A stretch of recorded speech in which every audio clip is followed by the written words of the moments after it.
Subscribe कीजिए मेरे YouTube channel Sobia ji health and beauty tips को और बेल आइकन पर क्लिक करें हमारी लेटेस्ट वीडियो सबसे पहले देखने के लिए।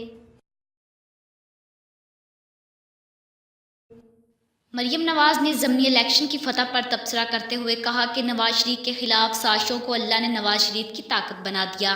तफसीलात के मुताबिक NA 154 कौमी असम्बली की सीट जहांगीर तरीन की नाअहली के बाद खाली हुई थी, जिस पर इलेक्शन कमीशन ने 12 फरवरी को ज़मनी इंतखाबात करवाने का ऐलान किया था।